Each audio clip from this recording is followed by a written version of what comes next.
만약 여러분들이요, 이렇게 가는 곳마다 핍박을 받고 또 어떤 사람들이 가는 곳마다 쫓아와서 방해하는 무리가 있었어요. 그래서 그들 방해하는 무리를 피해서 또 다른 곳으로 옮겼지만 그곳까지 또 쫓아와서 또 방해를 했습니다. 그래서 또 다른 곳으로 옮겼어요. 그런데 여전히 알지 못하는 높은 벽이 있어서 또 그곳을 떠났어요. 그런데 설상가상 옮겨야 하는 그곳이요, 여러분, 예전 곳과 비교할 수 없는 정말 가장 험지 중에 험지라면 여러분은 어떤 마음이 들 것 같습니까, 여러분? 여러분, 이 조금 전에 한 이야기가요, 제가 한 이야기인데, 여러분, 이것이 하나님의 인도하심입니까? 아니면 잘못된 길을 가기 때문입니까? 왜 이런 일이 자꾸 방해를 하고 같이 또 다른 곳을 갔지만 똑같이 쫓아와서 방해를 하고 또 나쁜 일만 생기고 내가 알지 못하는 벽이 또 있어서 또 자리로 옮겼는데 험지 중에 험지를 결정했다. 여러분은 하나님의 인도하심이라고 생각하십니까? 아니면 내가 죄가 많아서 내가 예수님 잘못 믿어서 그렇다라고 생각하십니까? 잘못 믿어서요. 예. 자, 오늘 본문 사도행전 18장 1절을 보면요. 자, 18장 1절 한번 같이 읽어볼까요? 이후에 바울이 에덴을 떠나 고린도에 이르러 라고 짧게 이야기하고 있어요. 어디로 갔다고요? 아덴을 떠나서 고린도로 갔다라고 이야기를 하고 있죠. 아주 심플하고 간단하게 한 절로 이야기를 하고 있습니다. 하지만 이것은 바울의 여정 중에 아주 일부분이죠. 그가 한번 띄워주시길 바랍니다. 여정이 어떻게 됐는지. 처음에는 어디예요? 고린도. 그 다음에 어디입니까? 베레아. 그 다음에 아덴. 그 다음에 고린도로 들어가는 그 길이에요. 그 길에요, 보면 바울은요, 데살로니카를 갔어요. 근데 복음을 전하다가 불량배를 동원한 그 유대인들이 어떻게 할까요? 자기가 복음을 자꾸 전하니까 유대인들이 어떤 마음이 들었을까요? 시기하는 마음이 들었어요. 질투심이 일어나서 불량배를 동원했습니다. 그래서 바울을 어떻게 했을까요? 방해했어요. 그래서 부딪히기보다 옮겨야 되겠다 해서 베레아로 갔어요. 그런데 베레아라는 도시는요, 비교적 신사적이고 너그러운 도시였어요. 그래서 바울은 어떻게 생각했을까요?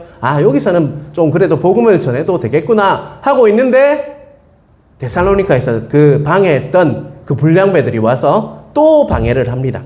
자, 바울은 어떻게 했을까요? 아덴으로 이렇게 또 장소를 옮깁니다. 자, 아덴은 어떤 도시냐면 우상 숭배가 제우스 신전 막 이런 걸 들어보셨죠? 아덴은 지금의 아테네입니다. 아테네에 갔는데 우상 숭배를 하는 곳이에요.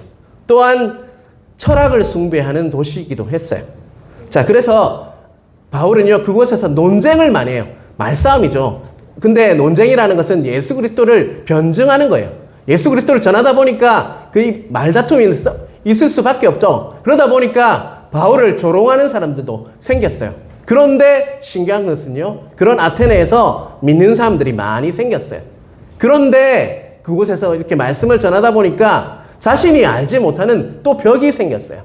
그리고 옮긴 땅이 어디냐면 고린도였습니다.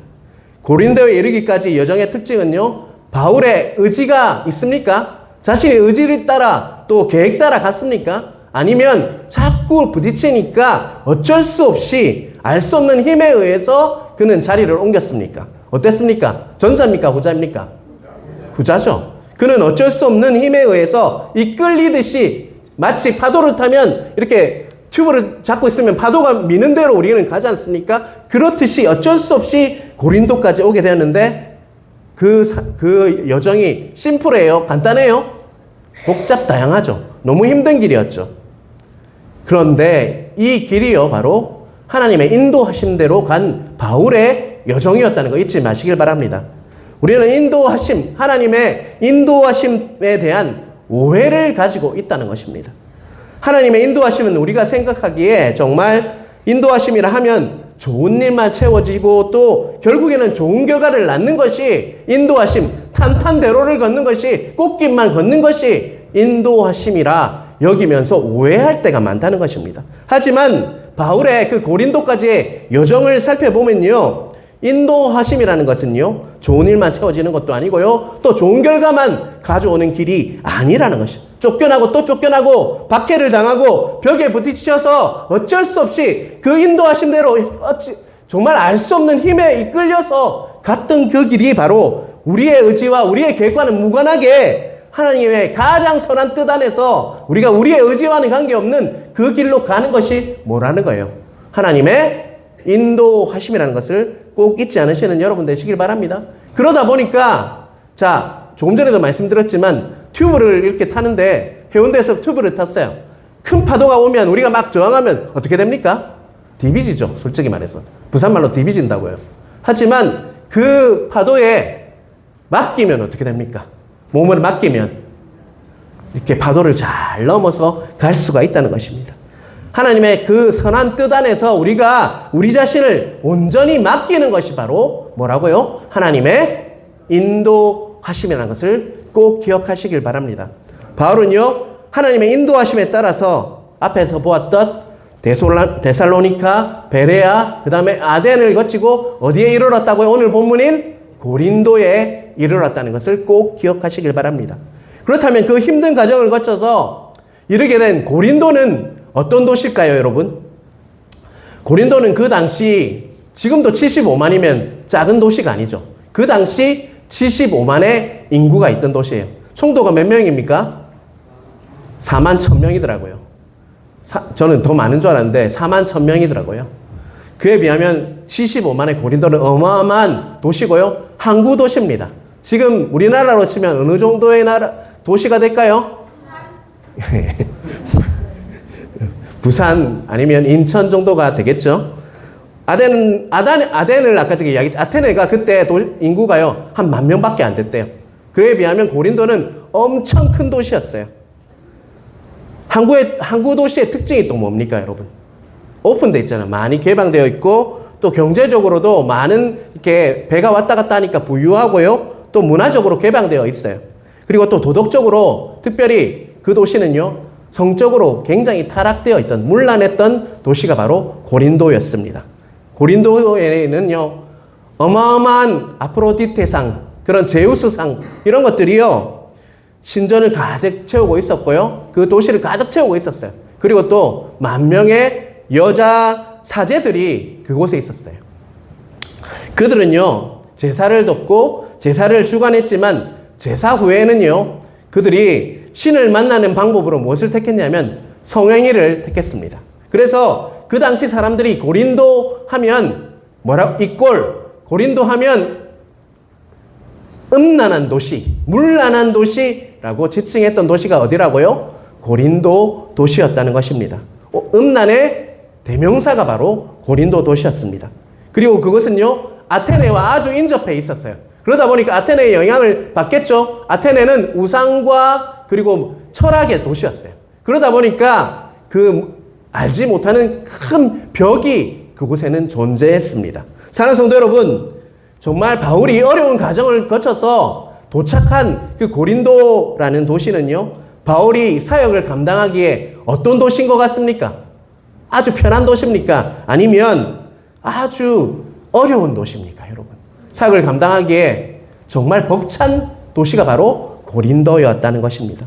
더 쉬운 곳도 아니었고요. 하나님의 인도하신 대로 갔는데 더 편한 곳이었으면 참 좋겠지만 더 어렵고 편한 도시도 아니고 더 벅찬 도시가 바로 고린도였다는 것을 꼭 기억하시길 바랍니다. 마치 어둡고 음산한 이렇게 전도한다고 돌아다 보니까 폐가가 있던데요.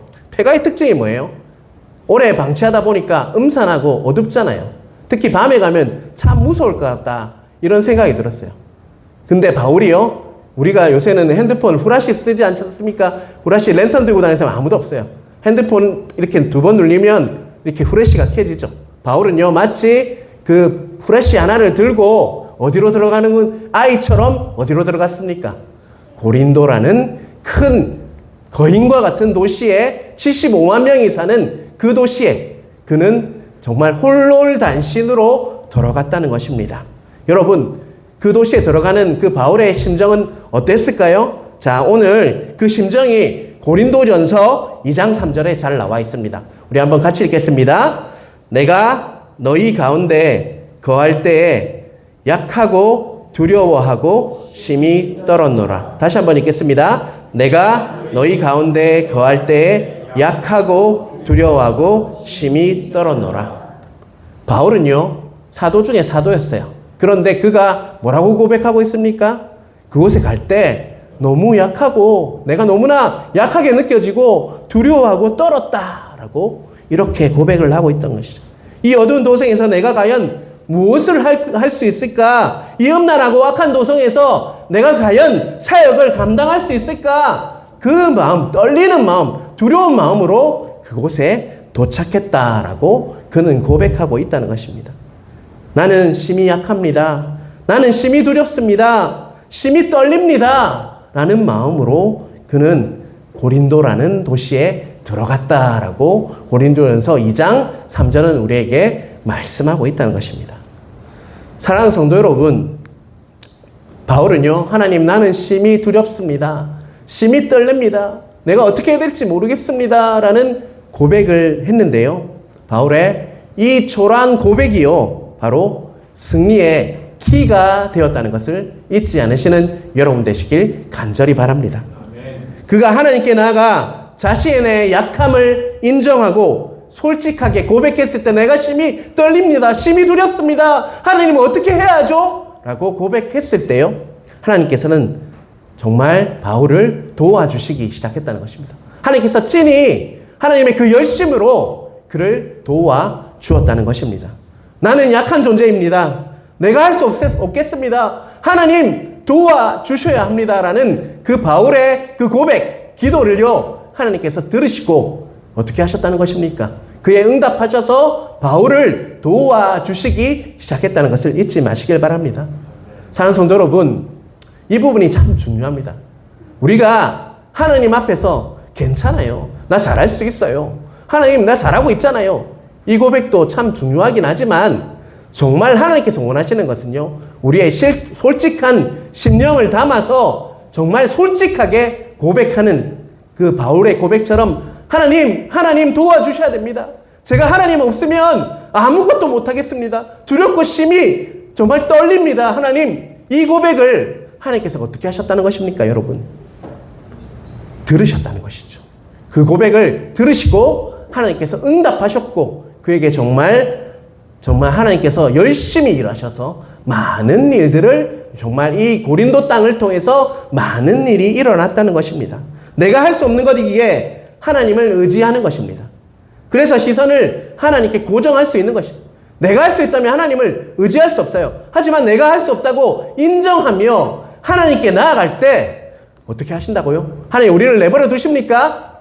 그렇지 않죠. 하나님께서는 우리를 사용하셔서 또 하나님의 일을 우리를 통해서 하신다는 것을 꼭 기억하시길 바랍니다. 나의 약함을 인정하고 하나님을 온전히 의지하는 것이 가장 큰 은혜라는 것을 꼭 기억하시는 여러분 각자 되시길 주님의 이름으로 축원합니다. 자, 고린도전서 2장 2절과 4절과 5절을 함께 읽도록 하겠습니다. 같이 읽겠습니다. 내가 그리스도와 그의 십자가에 못 박히신 것 외에는 아무것도 알지 아니하기로 작정하였음이라. 내 말과 내 전도함이 설득력 있는 지혜의 말로 하지 아니하고 다만 성령의 나타나심과 능력으로 하여 너희 믿음이 사람의 지혜에 있지 아니하고 다만 하나님이 능력에 있게 하려 하였노라. 아멘이십니까? 네. 자신의 약함을 철저하게 깨닫고 인정했기에 바울 그는요 철저하게 십자가의 능력과 성령의 나타나심, 성령의 도우심으로 하나님의 능력에 사로잡혀서 사역할 수 있었다는 것입니다. 그가 아마 강한 자신감과 자신의 능력으로 사역을 하려고 했다면요, 하나님께서는 그를 사용하지 않았을 수도 있습니다. 하지만 그가 심히 떨립니다. 두렵습니다. 나는 하나님의 도움 없이는 할 수 없어요 라고 고백하며 하나님을 의지했을 때 십자가의 그 능력과 그 성령의 인도하심으로 그는 정말 그 사역을 거뜬히 담당할 수 있었다는 것입니다. 그 결과 고린도에서 바울은요 1년 6개월 동안 그곳에서 머물며 사역을 할 수 있었다는 것입니다. 바울 사역에 있어서 1년 6개월은 아주 긴 그 횟수라고 할 수가 있어요. 이렇듯 길게 있었던 적이 없었어요. 그런데 고린도에서 그는요, 선교의 사역을 통해서 많은 열매를 맺습니다. 그리고 아주 성공했어요. 그리고 특별히 고린도 그 교회에서 어떤 책을 적었냐면 데살로니가 전후서, 그리고 그 복음의 정수라고 할 수 있는 로마서를 그곳에서 집필하였다는 것입니다. 그 말은요, 그가 하나님과 어떻게 했다는 거예요? 깊이 교제하면서 많은 열매를 맺었던 곳이 어디라는 것이에요? 고린도 지역이었다는 것입니다. 그는 처음에 어떻게 들어갔습니까? 자신 있어. 나 할 수 있어. 이렇게 하고 들어갔습니까? 아니면 하나님 도와주세요. 이런 마음으로 들어갔습니까? 도와주세요. 그 마음으로 들어갔을 때 하나님께서 친히 그를 도와주셔서 정말 큰 열매를 맺을 수 있었다는 것을 잊지 않으시는 여러분 되시길 간절히 바랍니다. 여러분, 우리의 신앙도 마찬가지입니다. 여러분, 우리가 예수 그리스도를 의지해야 하는 것이죠. 우리의 이름을 높이거나 우리가 정말 신앙생활을 하면 할수록 내가 더 강해져서 나의 이름을 높이고 내 이름이 높아지는 것이 아니라 정말 가면 갈수록 신앙의 연수가 찰수록 내가 더 낮아지고 하나님을 온전히 의지함으로 하나님께서 하실 것을 하나님께 영광 돌리는 신앙생활이 우리의 신앙생활이 되어야 한다는 것입니다. 그럴 때 하나님께서 나를 통해서 뭐합니까? 일하시기 시작하신다는 것을 꼭 기억하시길 바랍니다. 그러한 성도님들 되시길 주님의 이름으로 축원합니다. 사랑하는 성도 여러분, 그러면 지금부터 약한 바울을 하나님께서 어떻게 도우셨는지 궁금하시죠? 그것을 보기로 원합니다. 사도행전 18장 2절, 오늘 읽었던 본문인데요. 다시 한번 보겠습니다. 아굴라라 하는 본도에서 난 유대인 한 사람을 만나니 글라디오가 모든 유대인을 명하여 로마에서 떠나라 한 고로 그가 그 안에 브루스길라와 함께 이달리아로부터 새로 온지라 바울이 그들에게 가매. 자, 18장 2절에는 누구라는 인물이 나오죠? 예, 아굴라라는 사람이 나오죠. 그의 아내는요, 브루스길라죠. 근데요, 아굴라라는 사람은 원래 본도라는 곳에서 살았어요.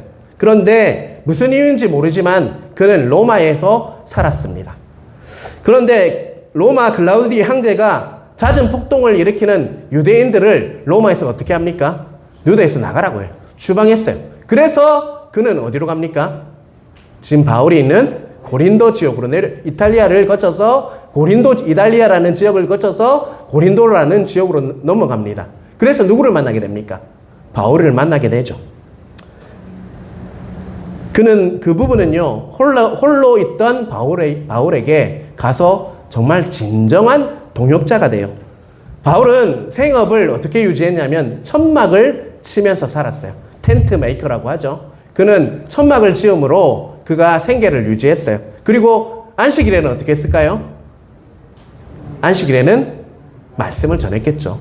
그는 평소 때는 이렇게 텐트를 만들다가 안식일에는 그 하나님의 그리스도의 복음을 전하는 사역자로 했지만 그 생계가 어떻게 했을 것 같습니까? 참 빠듯했겠죠. 그런데요, 그가 이렇게 홀로 있던 그 바울에게 가서 같이 뭘 만들었을까요?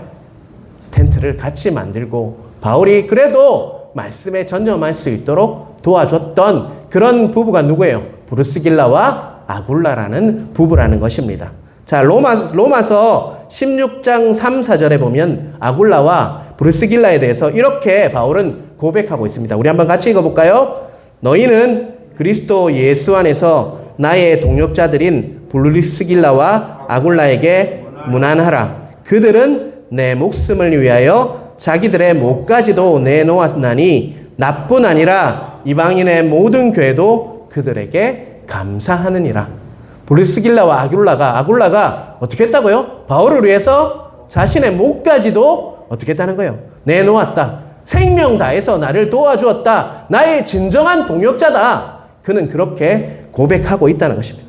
사랑하는 성도 여러분, 저는 로마서 16장 3, 4절을 읽으면서 마음이 뜨거워졌어요. 정말 나에게도 이런 동역자가 하나님께서 붙여주셔서 내 사역에 도움이 되었으면 좋겠다. 하나님의 사역에 도움이 되는 그런 동역자를 만나고 싶다. 그런 동역자를 보내주십시오. 라고 기도하게 되었다는 것입니다. 바울이 약함을 인정하고 고백했을 때 하나님께서 누구를 붙여주셨습니까? 첫 번째, 브루스길라와 아굴라와 브루스길라를 붙여주셔서 그 생업을 같이 텐트를 만들면서 그가 말씀에 전념할 수 있는 환경을 만들어 주셨다. 첫 번째 하나님의 도우심은요, 바로 그것이었다는 것입니다. 자, 5절을 한번 보겠습니다. 제가 읽겠습니다. 실라와 디모데가 마게도냐로부터 내려오매 바울이 하나님의 말씀에 붙잡혀 유대인들에게 예수는 그리스도라 밝히 증언하니. 자, 두 번째 동역자가 누군 것 같습니까? 5절을 보면요, 첫 번째 앞쪽에 나오죠. 실라와 디모데가 등장하죠. 여러분, 실라와 디모데는 베레아에서 첫 번째 바울과 함께 있다가 그는요 아덴에서 다시 이렇게 만났습니다. 그것에 만났다가 바울이요 그들을 어디로 이렇게 파송을 하냐면 데살로니가 교회와 그리고 빌립보 교회로 파송을 합니다.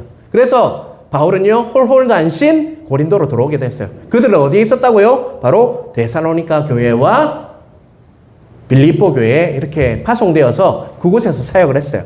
그래서 바울은 홀로 고린도로 들어왔는데, 그런데 다시 데살로니가와 빌립보에 있던 누구라고요? 실라와 디모데가 어디로 왔다는 거예요?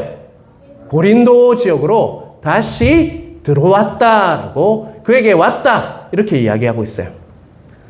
근데요 5절에 보면요, 중간에 보면 이런 말이 나와요. 바울이 하나님의 말씀에 뭐 했다고 이야기하고 있죠? 붙잡혔다 이렇게 이야기하고 있어요. 근데 그 부분을 이렇게 영어 성경으로 보면 이 말이 무엇인지 정확하게 알 수가 있습니다. 한번 띄워주시길 바랍니다. 자, 영어로 보면요, Paul devoted himself exclusively to preaching, testifying 이렇게 말씀하고 있는데, 이 영어는 알 필요가 없고요. 바울은 오직 설교 증언에만 전념했다. 그러니까 바울이요 오직 말씀에 전념할 수 있도록 누가 도와줬다는 거예요? 실라와 디모데라는 그 동역자가 와서 그가 오직 말씀에만 뭐 했다는 거예요? 오직 설교하고 증언하는 데만 집중할 수 있는 환경을 만들어 주었다라고 말씀하고 있다는 것이죠. 디모데와 실라가 바울이 말씀에만 전념할 수 있도록 했던 두 가지 이유가 있어요. 첫 번째는요, 그가 어디로 파송했다고 했죠? 교회 두 가지를 이야기했어요. 데살로니가 교회와 빌립보 교회로 그 둘이를 파송을 했어요. 그런데 오면서 그 교회, 두 교회가 뭐 하고 있다는 소식을 전해줬을까요? 그들이 개척했던 그 안에 파송했던 그 교회가 데살로니가 교회와 빌립보 교회가 잘 성장하고 있다라는 소식을 가져왔다는 거예요. 자, 바울의 입장에서 그 두 교회가 성장하고 있다는 이야기를 들었을 때 뭐가 됐을까요? 낙담이 되었을까요? 아니면 힘이 되었을까요? 힘이 되었겠죠. 첫 번째는 그 소식을 가져왔고요. 또한 두 번째로 안정적으로 잘 성장하고 있는 데살로니가 교회와 빌립보 교회가 바울에게 무엇을 보냈냐면 헌금을 보내주었습니다. 그는 생계를 어떻게 유지했다고요? 천막을 치면서 이렇게 유지했는데 헌금을 보내줌으로 인해서 그가 무엇에 전념할 수 있게 되었습니까? 바로 말씀에 전념할 수 있는 환경을 만들어 주었기 때문에 그가 말씀을 정말 증거하고 예수 그리스도를 전하는 사역에 올인할 수 있었기 때문에 그는 정말 귀한 그 동역자들이 옴으로 인해서 정말 힘을 얻고 사역할 수 있는 그런 자가 되었다라고 말씀하고 있다는 것입니다. 결국 하나님께서 정말 그가 약합니다 고백했을 때 첫 번째는 뭘 보내주셨습니까? 브루스길라와 아굴라 그리고 디모데와 실라라는 동역자를 붙여주셔서 그들을 정말 바울이 정말 고린도 사역에 전념할 수 있도록 세워주셨다는 것을 꼭 잊지 마시는 여러분 되시길 간절히 바랍니다. 그래서요 5절 끝부분에는 이렇게 말하고 있어요. 자, 5절 끝부분을 한번 볼까요? 유대인들에게 예수는 뭐라고요? 그리스도라 밝히 증언하니. 예수 그리스도를 유대인들에게 전할 수 있는 모든 도움이 그들을 통해서 시작되었다라고 말씀하고 있다는 것이죠. 앞에서 우리가 보았던 고린도전서 2장 2절 4절 5절에 보면요, 자, 내가 너희 중에 예수 그리스도와 그가 십자가에 못 박히신 것 외에는 아무것도 알지 아니하기로 작정하였습니다. 내 말과 내 전도함이 설득력 있는 지혜의 말로 하지 아니하고 다만 성령의 나타나심과 능력으로 하여 너희 믿음이 사람의 지혜에 있지 아니하고 다만 하나님의 능력에 있게 하려 하였노라. 바울의 말씀 사역은요, 철저하게 십자가 중심이었고요. 또 성령의 인도하심에 따라서 자신의 약함을 깨닫고 또 인정함으로 오직 하나님께 의지하는 사역을 할 수 있었습니다. 그런데 그 요인에는 뭐가 있다고요? 바로 동역자를 보내주심으로 그가 그런 일을 할 수 있었던 것입니다. 그가 정말 무엇보다 우리가 잊지 말아야 할 것은요, 하나님께 그가 약함을 고백했을 때 하나님께서 동역자들을 보내주시고 온전히 예수 그리스도가 그와의 십자가에 못 박히신 것 외에는 아무것도 알지 않기로 작정하였음이라는 자기 부인할 수 있는 고린도가 그렇게 함으로 인해서 십자가와 성령의 인도하심으로 하나님의 능력으로 고린도가 교회가 정말 반석 위에 서는 결과를 가져왔다는 것을 잊지 않으시는 여러분 되시길 간절히 바랍니다. 여러분, 우리가 해야 할 것은요, 바로 이번 여름을 통해서 9월달에 10월달 되면 본격적으로 우리는 사역을 시작하게 될 거예요. 전도 사역을 하고 또 교회 안에 조직을 만들어서 정말 교회에 많은 인원들이 와서 복음을 전할 수 있는 환경을 만들게 될 것입니다.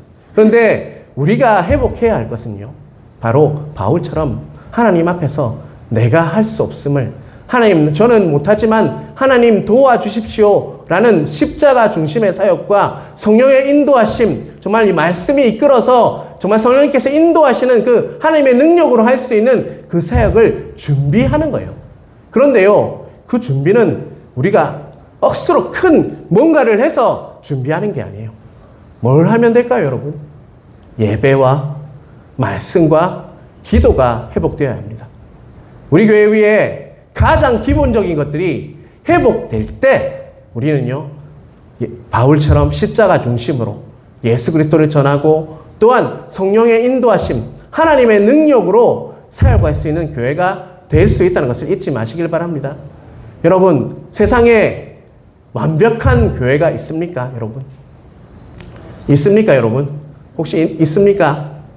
그렇지 않죠. 만약에 그런 교회가 있다면요, 아마 무덤가에 가서 우리가 만날 수 있을 것 같아요.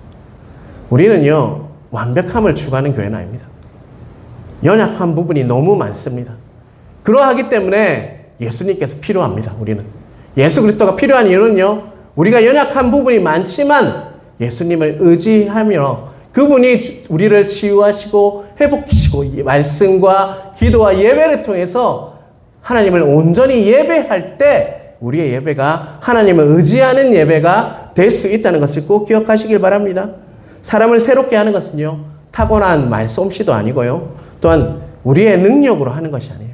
성령의 인도하심대로 십자가의 그 예수 그리스도의 보혈의 능력으로 우리가 사역하는 것이지 우리의 능력과 우리의 어떠함으로 사역할 수 있는 것이 아니라 우리가 십자가 안에서 우리 자기 자신을 부인하고 나는 할 수 없지만 하나님께서 도와주셔서 할 수 있습니다라고 고백하며 하나님의 능력으로 사역할 때 정말 가을에 큰 은혜가 맺힌다는 것을 꼭 기억하시는 여러분 되시길 간절히 바랍니다.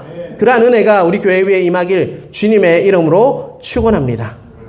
자, 우리가 지금까지 정리를 좀 해보면요, 바울은요, 고린도라는 거대한 도시에 들어갔어요. 그런데 그때 바울은 어떤 고백을 했다고요? 심히 떨립니다. 심히 약하고 두렵고 떨립니다. 그리고 고린도 사역을 그리고 나서 어떻게 시작했습니까? 고린도 사역을 힘없이 시작했어요. 그런데 하나님께서 그 기도를 어떻게 하셨다고요? 들으셨죠. 그래서 하나님께서 도와주셔서 누구를 보내주셨습니까? 첫 번째는요, 아굴라, 부부를 보내주셨고, 또 누구를 다시 보내주셨죠? 실라와 디모데, 동역자를 보내주심으로 온전히 하나님을 의지하며 사역할 수 있는 하나님의 말씀을, 그리스도를 온전히 전할 수 있는 환경을 이렇게 만들어 주심으로 사역할 수 있었다는 것이죠. 결국 그렇게 하다 보니까 그는 무엇에 집중할 수 있었습니까? 예수 그리스도 복음, 그리고 하나님 성령의 인도하심 따라 갈 수 있는 사역을 할 수 있었다는 것을 우리는 보았습니다. 자, 9절을 한번 같이 읽어보겠습니다. 두려워하지 말며 침묵하지 말고 말하라. 내가 너와 함께 있음에 어떤 사람도 너를 대적하여 해롭게 할 자가 없을 것이니 이는 이 성중에 내 백성이 많음이라. 우리 9절 한번 다시 읽겠습니다. 두려워하지 말며 침묵하지 말고 말하라. 내가 너와 함께 있음에 어떤 사람도 너를 대적하여 해롭게 할 자 없을 것이니 이는 이 성중에 내 백성이 많음이라. 아멘이십니까? 첫 번째, 하나님께서 동역자를 보내주셔서 예수 그리스도 십자가와 또 성령의 인도하심대로 사역을 진행할 수 있었다면 하나님께서는 9절에 그를 떨고 있고 두렵고 하는 그 바울에게 무엇으로 임하셨습니까? 하나님의 말씀으로 임하셨다는 것입니다. 그가 기도했을 때 하나님께서는 말씀으로 임하셔서 그 능력으로 임하셨다는 것입니다. 두려워하지 말고 침묵하지 말라. 내가 너와 함께 있으니까 어떠한 자도 너를 대적하여 해롭게 할 자가 없을 것이다. 라고 뭘 하셨습니까? 그 약속의 말씀으로 바울에게 임하셨다는 것입니다. 심히 약하고 두렵고 떨렸던 바울에게 하나님께서는 친히 찾아가셔서 하나님의 그 약속의 말씀으로 임하여 주셔서 낙담하고 있는, 힘들어하고 있는 바울에게 임하셔서 말씀하셨다는 것입니다. 바울에게 어떠한 위로보다 정말 큰 위로의 말씀이 그에게 임하셨다는 것입니다. 이 말씀은요, 비단 바울에게만 주시는 약속의 말씀이 아니라는 것이죠. 우리 각자에게도 예수 그리스도를 더 알고 싶고 더 전하고 싶은 우리 모든 믿는 분들에게도 동일하게 하나님께서는 무엇으로 임하십니까? 하나님의 말씀으로 임하셔서 역사하시고 임재하시는 하나님이라는 것을 잊지 마시길 바랍니다. 어떠한 위로보다 하나님의 약속의 말씀, 하나님의 말씀이 우리에게 주는 그 위로의 크기는요, 어마어마하다는 것을 잊지 않으시는 여러분 되시길 바랍니다. 특별히 이슬람 땅에 있을 때 저는 정말 몇 번이나 경험을 했어요. 정말 포기하고 싶고 이 땅에서 빨리 나가고 싶다라고 짐을 싸고 있을 때 하나님께서는 정말 로마서 말씀을 읽게 하심으로 그 땅에서 말씀으로 임하셔서 너무나도 크고 위로하는 크기가요, 어떤 사람의 위로, 그것도 누군가 뭔가 환경을 만들어주셔서 동역자의 위로보다 더 큰 위로가 뭐였냐면 바로 하나님의 말씀으로 임하셔서 나에게 말씀하시는 것을 경험했을 때 어떠한 위로보다 큰 위로가 임한다는 것을 느낄 수 있었어요. 그 말씀을 로마서를 읽으면서 내가 이 땅에 온 이유와 내가 해야 할 일을 명확하게 말씀하여 주는 것을 말씀을 통해서 경험할 수 있었다는 것입니다. 그래서 그가 그 말씀을 받고 그곳에서 고린도에서 1년 6개월 동안 긴 사역하고 또 데살로니가 전후서와 로마서를 집필할 수 있는 은혜가 무엇으로 임했다는 거예요? 그에게 말씀으로 임하신 하나님을 경험했기 때문에 바울은요, 그곳에서 그 거뜬히 정말 고린도 사역을 담당할 수 있었다는 것을 잊지 않으시는 여러분 되시길 간절히 바랍니다. 자, 오늘 읽었던 9절에 보면요, 제일 끝에 뭐라고 되어 있습니까? 한 가지 말씀을 더 말씀하고 있어요. 뭐라고 얘기하고 있죠? 이 성중에 내 백성이 많음이라 라고 말씀하고 있죠. 두려워하지 말며 침묵하지 말고 말하라. 내가 너희와 함께 있음에 어떤 사람도 너를 대적하여 해롭게 할 자가 없을 것이니 하고요, 제 끝에 뭐라고 이야기하고 있죠? 이는 이 성중에 내 백성이 많음이라. 이 약속을 또 해주셨다는 것이죠. 바울은요, 고린도 사람을 보면서 처음에는 이렇게 여겼을 거예요. 믿는 자, 믿지 않는 자, 또 나를 도와주는 자, 나를 힘들게 하는 자로 그는 보고 있었을 거예요.